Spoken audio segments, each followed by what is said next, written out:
sustancia que uno la puede encontrar en la consulta externa, no tanto la consulta externa, y es el hipotiroidismo. Ahora bien, eso en cuanto a patología, y en cuanto a fisiología pura, o sea, la cantidad de funciones que cumplen las hormonas tiroideas hace que sea importantísimo que ustedes lo conozcan, además porque no actúan solas, sino que en algunas cosas actúan en conjunto, como vimos esta mañana cuando hablábamos de crecimiento y cómo contribuía también de alguna u otra manera, como lo veremos ahorita, las hormonas tiroideas.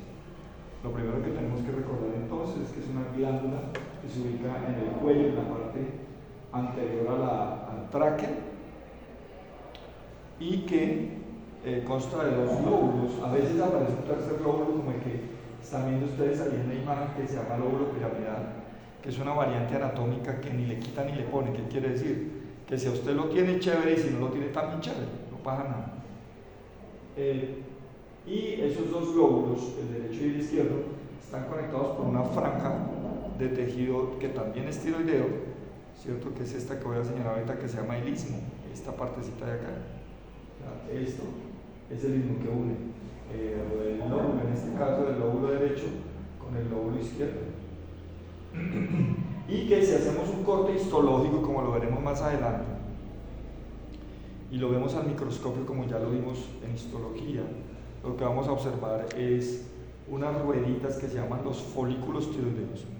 Pues estos folículos tiroideos son la unidad estructural, como dice acá, y funcional de la glándula, como ya lo veremos más adelante. Ahora bien, esta glándula produce 3 hormonas, pero en realidad 2 son las que se llaman verdaderamente hormonas tiroideas: T3 y T4, o también llamada la T4-tiroxina y la T3-triiodotironina. ¿Y por qué se dice que estas son las verdaderas hormonas tiroideas? Porque estas son las hormonas que se producen en las células foliculares, ¿vale? ¿Cómo se regulan? Vamos a ver, porque a partir de la tercera discusión ya la vamos a ver a mayor profundidad. Pero resulta y pasa que, como yo me voy a pasar a esta imagen, cada uno de estos es un folículo, este es un folículo, aquí hay otro, aquí hay otro, y otro, y otro, y otro. Y entre folículo y folículo, ven estos 2 folículos, aquí hay uno, y aquí está el otro. Y entre folículo y folículo hay estas células que están en la mitad. Esas células se llaman parafoliculares. Esas células parafoliculares producen otra hormona que es la calcitonina, que no tiene nada que ver con las hormonas tiroideas, ¿vale?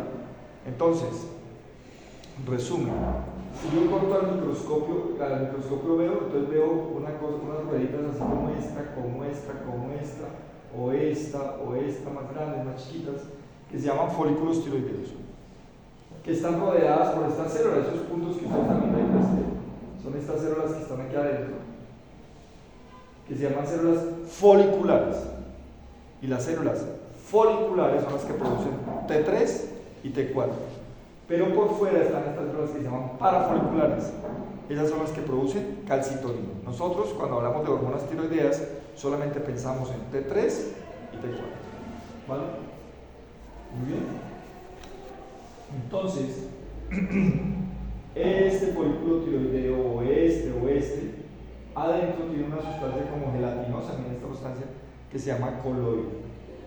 Ese coloide folicular que está por dentro del folículo está compuesto de una proteína. En realidad es una glucoproteína que se llama tiroglobulina. Entonces aquí adentro hay una proteína que se llama tiroglobulina, que es una glucoproteína de más o menos 600.000 daltones, ¿cierto? La tiroglobulina se sintetiza en el retículo endoplasmático rugoso de las células foliculares. Se glucosina en ese retículo endoplasmático rugoso y se pasa ¿a dónde? Al aparato de Golgi, y el aparato de Golgi ¿a dónde se va? Al coloide. Entonces se forman aquí en estas células de acá, pero después se pasan aquí adentro del coloide, esa tiroglobulina. ¿Qué características tiene la tiroglobulina? Se llama tiroglobulina porque es una glucoproteína compuesta de 70 aminoácidos cada molécula de tirosinas, ¿cierto? Y de globulina.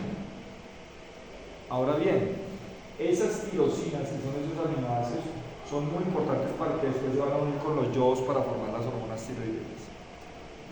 Digamos entonces el ejercicio. Y digamos que las hormonas tiroideas entonces, para sintetizarse, tienen que cumplir por lo menos 8 pasos. Esas hormonas tiroideas tienen 4 elementos básicos para poder cumplir esos 8 pasos: yodo, tiroglobulina, tiroperoxidasa y peróxido de hidrógeno. Cada uno de ellos cumple con un paso, ellos están distribuidos en todos los pasos. Y entonces vamos poco a poco. En el primer paso lo que tenemos que decir es que para formar hormonas tiroideas necesitamos yodo, pero el problema es que nosotros no fabricamos yodo internamente, entonces lo tenemos que conseguir a través de la dieta. Específicamente en Colombia, pues de la sal es yodada, pero hay otros alimentos como el rábano, ¿cierto? Y algunas otras verduras que contienen yodo en pequeñas cantidades. Entonces, cuando yo ingiero yodo por mi dieta, pasa del intestino a la sangre y de la sangre se elimina a la glándula. El problema es que cuando llega a la glándula, el yodo no puede ingresar. Entonces, ¿qué tienen que hacer? Tiene que existir un puente, un portador o cotransportador, que se llama NIS, y que le ayuda a que el yodo que está en la sangre se pase a la célula folicular. Entonces, el NIS es importantísimo. Después de que ya tenemos al yodo dentro de la célula folicular, se va para el otro lado de la misma célula y se encuentra con el peróxido de hidrógeno y se oxida y forma yodo naciente, o sea, yodo ya activo. Después, ¿qué tenemos que hacer? Que ese yodo que está dentro de la célula folicular tiene que ir a buscar la tiroglobulina, pero es que la tiroglobulina no está en la célula, ella se crea en las células, pero está en el coloide.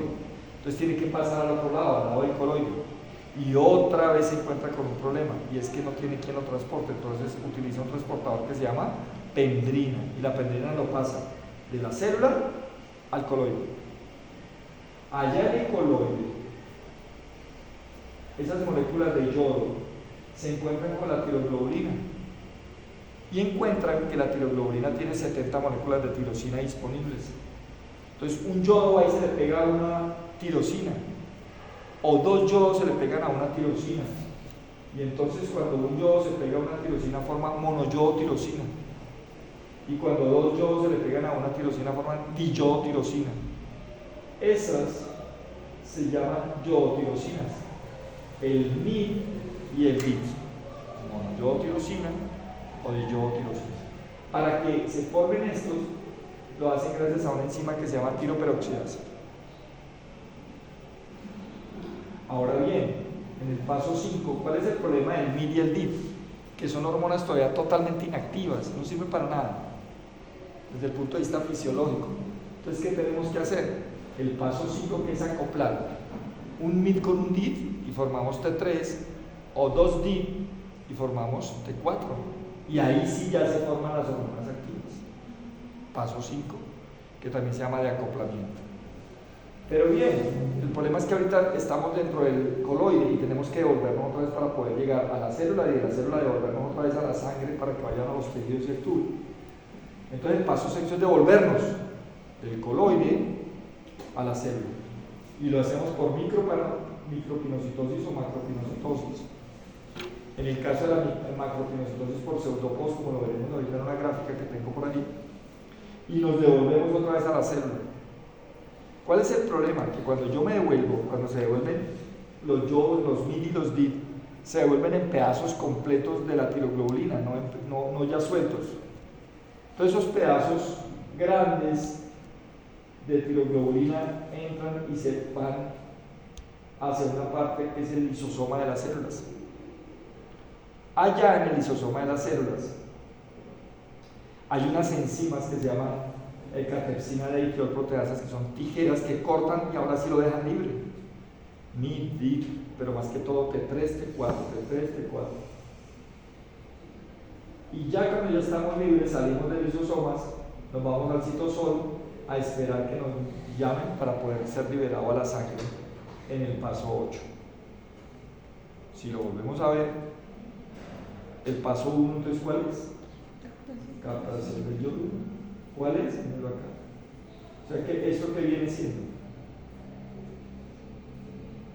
el simportador NIS, el que le ayuda, porque este es sangre, este es célula, y aquí está el coloide. Entonces, el NIS está en la membrana. La membrana, correcto. Míralo acá, sí, correcto. Entonces, el yodo entra aquí por ese puente que le arma el NIS para que pase la membrana. Después viene el paso 2 que se llama oxidación, gracias al peróxido de hidrógeno. Entonces aquí se oxida y el yodo se vuelve activo. El paso 3 es que el yodo salga de aquí y llegue aquí al coloide. Esto se llama salida del yoduro. ¿Aquí quién actúa? La pendrina. Cuando ya estamos aquí, el paso 4 es formar MID y DIT. Entonces el yodo se le pega a una molécula de tirosina, o dos yodos se le pegan a una molécula de tirosina. ¿De quién? De la tiroglobulina. Pero están pegados todavía a la tiroglobulina. El paso 5, ¿cuál es? Entonces, como ya tengo MID y DIT, los uno. Ahora, ojo que el MID y DIT se forman a partir de la tiroperoxidasa, ¿no? En el paso 5 acoplo un MID con un DIT o dos DIT y formo T3 y T4. En el paso 6 me devuelvo aquí, mire, este hizo pseudópodo con unos piecitos y envolvió pedazos de tiroglobulina y los metió a la célula. Y llegamos al paso 7, que es dentro del lisosoma, que hay el corte de esos pedazos de tiroglobulina que metimos para dejar libres T3 y T4. Entonces, la ruptura, gracias a tiroproteasas y a catepsina D. Y por último, el paso 8, cuando ya tengo libres T3 y T4, es liberarlas al tejido cuando las necesitemos. Si lo volvemos a ver por tercera vez, otra vez, entonces aquí está el NIS, aquí está el sodio, aquí está el yodo quiere entrar, entonces entra gracias a este cotransportador con el sodio y se mete a la célula. Después, ¿qué tiene que hacer? Entonces sufre fenómenos de oxidación con el peróxido de hidrógeno. Después, ¿qué tiene que hacer? Pasar de la célula al coloide, gracias a que cotransportador pendrina. Cuando está aquí, entonces se comienza a unir a la tiroglobulina, ¿cierto? Primero como MID y DIT y con la tiroperoxidasa, ¿cierto? Todavía de forma inactiva. Después, ¿qué hace? MID y DIT se unen para formar T3 y T4. Y T3 y T4 se meten otra vez a la célula gracias a micropinocitosis o macropinocitosis. Llegan a la célula, van a ¿dónde? A los lisosomas. Y en los lisosomas aquí encontramos catepsinas y peptidasas. ¿Qué hacen? Dejan libre gran cantidad de T3 y T4, también MID, pero más que todo T3 y T4, para estar listos aquí en el citosol cuando lo necesiten para liberar. ¿Está claro? Fíjate que lo hicimos 3 veces, ¿no? Ahora bien, hay un detalle aquí, y es que aquí aparece TSHR, o sea, el receptor de la TSH, y aparece la TSH.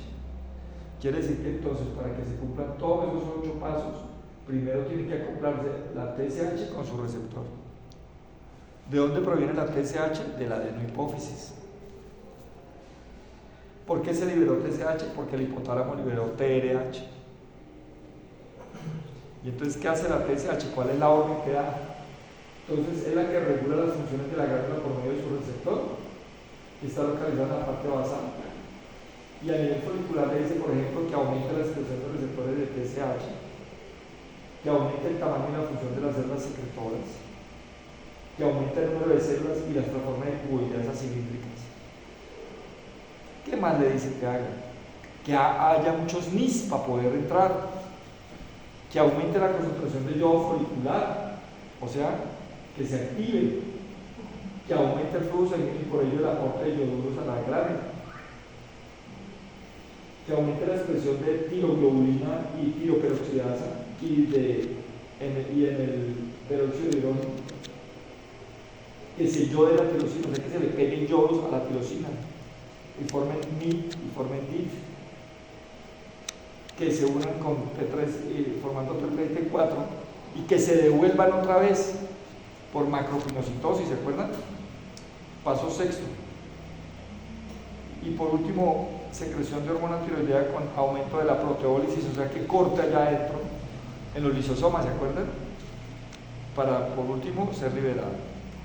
Entonces, como ustedes se dan cuenta, hay toda una gama de ejecuciones que se tienen que hacer, esos 8 pasos, pero siempre y cuando la célula, devolvámonos, reciba la orden de qué? De la PSH. ¿Estamos de acuerdo? ¿Preguntas hasta ahí?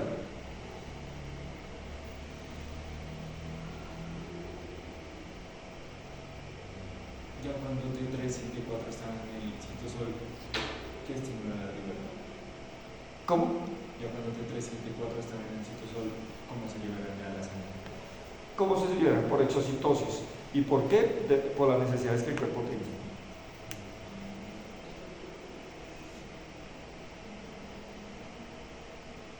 ¿Listos? Bien.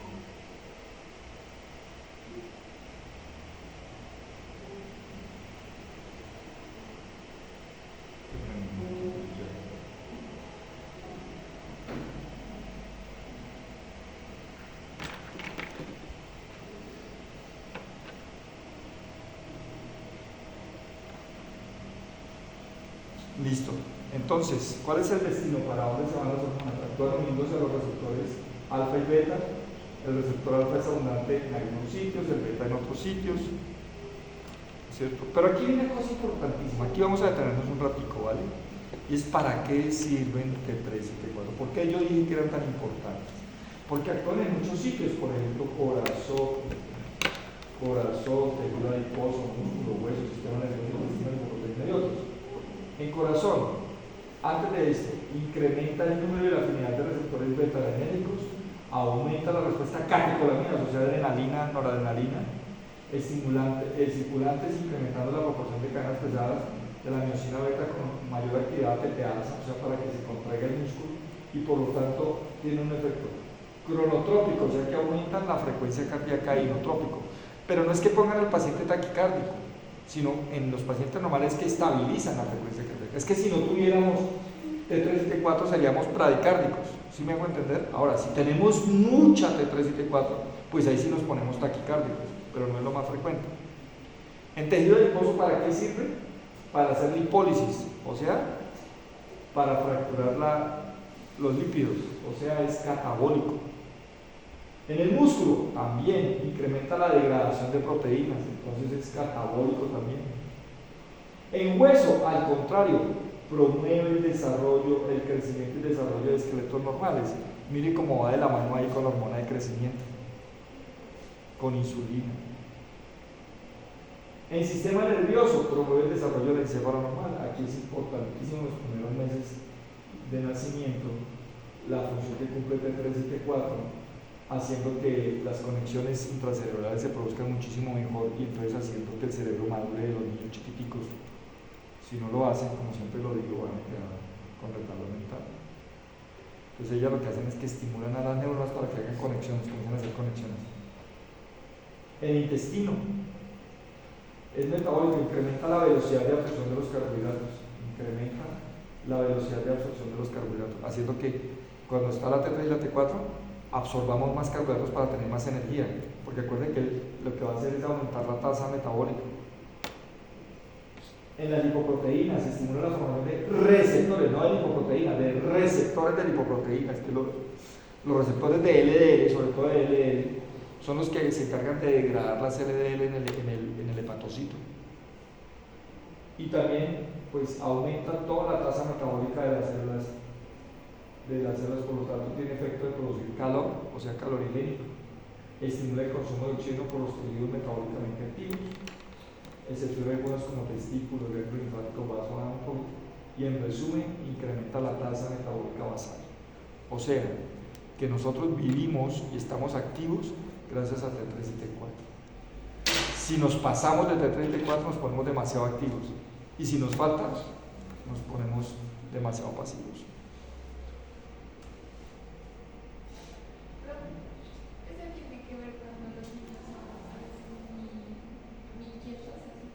No, eso es otra cosa. Pero puede estar relacionado, sí, pero la mayoría de veces es un problema psiquiátrico. Entonces, esas hormonas al acceder a la sangre se combinan más del 99% a proteínas plasmáticas sintetizadas por el hígado, como esa la TBG o globulina de unión a tiroxina, o la TTR, la transtiretina y la albúmina fijadora de tiroxina. ¿Qué quiere decir entonces? Que para ellas viajar a los tejidos, cuando salen a los tejidos, no lo hacen libres, sino que se van pegadas a proteínas como estas que están viendo ahí. ¿Y qué consiguen con eso? Cosas como estas: aumentar las reservas de hormonas circulantes. Las hormonas se liberan con todas las células y una vez dentro de ellas se unen a proteínas intracelulares. Retrasan la depuración hormonal, o sea que al ir pegadas no se eliminan rápidamente. Y además se van a los tejidos donde la necesiten, no se van al primer tejido que encuentren. Por eso se regula el suministro de hormonas a determinadas regiones. ¿Qué tenemos aquí? Que de las dos se produce más T4 que T3 en las células foliculares. Sin embargo, los tejidos utilizan más T3 que T4. ¿Cuál es el lío entonces? Que cuando llegan a los tejidos, por cada 10 moléculas de T4 de hormonas tiroideas que se produzcan, 9 son T4 y una sola es T3. El problema es que en los tejidos periféricos le dicen: no, pero es que a mí me gusta más la T3. ¿Por qué? Porque es más potente, porque actúa más rápido, ¿cierto? Y porque tiene más interés desde el punto de vista fisiológico. Y entonces le dicen: entonces, ¿qué hacemos si yo lo único que tengo son T4 y poquitas T3? Entonces le dicen: no hay problema, yo tengo unas enzimas que se llaman desyodasas, que usted las puede utilizar, y las desyodasas lo que hacen es que le quitan un yodo al T4 y se convierte en T3. ¿Esto para qué?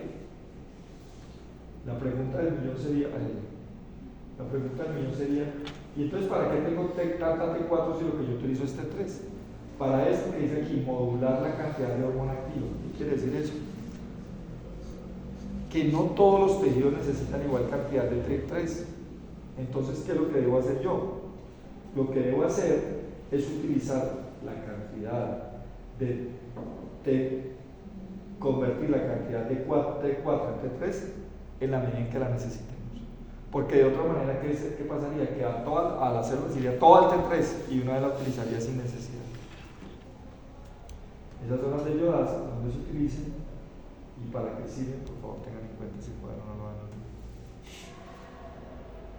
Sobre el metabolismo celular, el consumo de oxígeno incrementa la actividad metabólica de casi todos los tejidos. Algunos no se meten mucho, por ejemplo retina, vasos, testículos o pulmones, porque pueden producir daño en el tejido, entonces no actúan tanto. Por ejemplo, en testículos se acuerda que el problema es que es calorigénico, entonces sube la temperatura, y al subir la temperatura puede naturalizar los espermatozoides, o en la retina también puede dañar la retina, entonces no se utiliza tanto ahí. ¿Y qué pasa en concentraciones altas de hormonas tiroideas? Puede incrementar el metabolismo entre un 60 o un 100%. ¿Sí? Imagínate ponerlo a producir calor 2 veces más de lo normal, o poner a funcionar el músculo todo 2 veces más. Entonces es complejo, ¿no? ¿Cómo producen calor? De distintas maneras.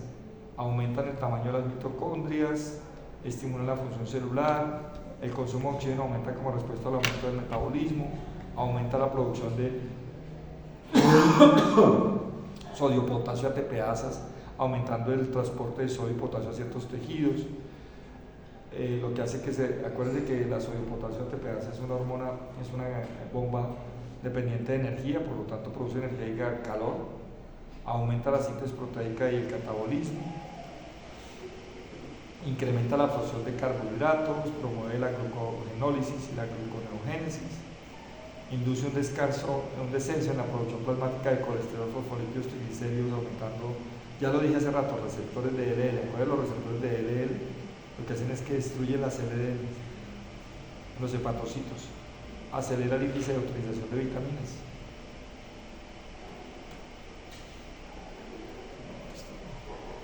Sobre el músculo cardíaco nosotros ya podemos entenderlo mejor porque ya vimos cardiovascular. Aumenta el flujo sanguíneo y el gasto cardíaco.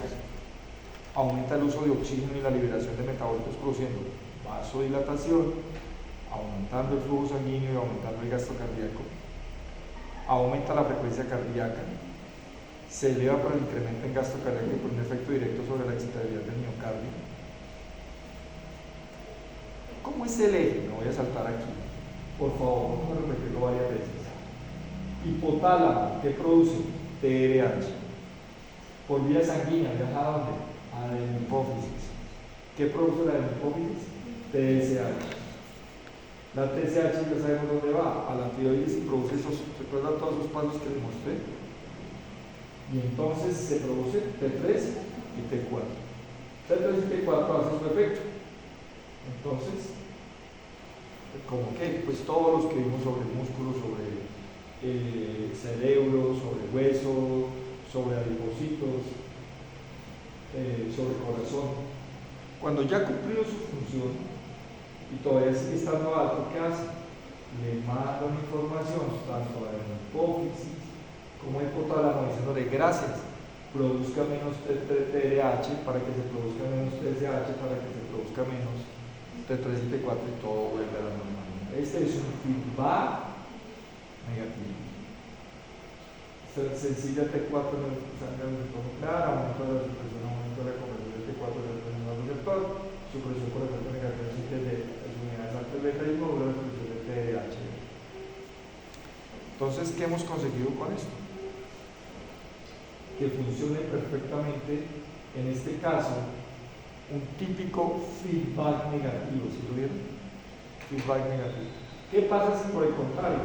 Si aquí lo que está alto, está bajo T3 y T4, le mandan información para que aumente la TRH y la TRH hace que aumente el TSH y se aumente la producción.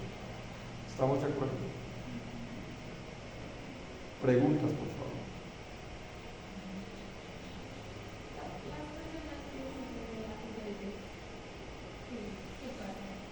Depende. Sufre porque de hipertiroidismo o hipotiroidismo. ¿Cuál de las dos? Usted tiene que definir primero. ¿Cuál es la más común? El hipo. El daño por dónde puede estar.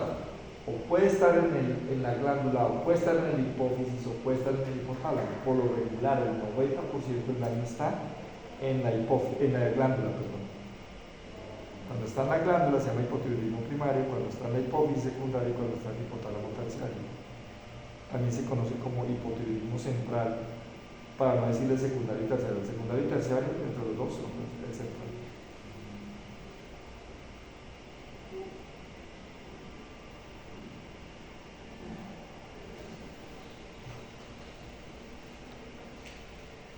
Preguntas, por favor.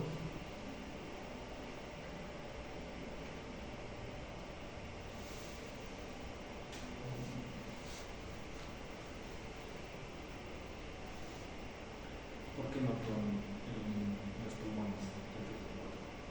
Porque no es que no actúe, sino que son menos, es por lo mismo, por no aumentar la temperatura que puede dañar los alveolos, por ejemplo.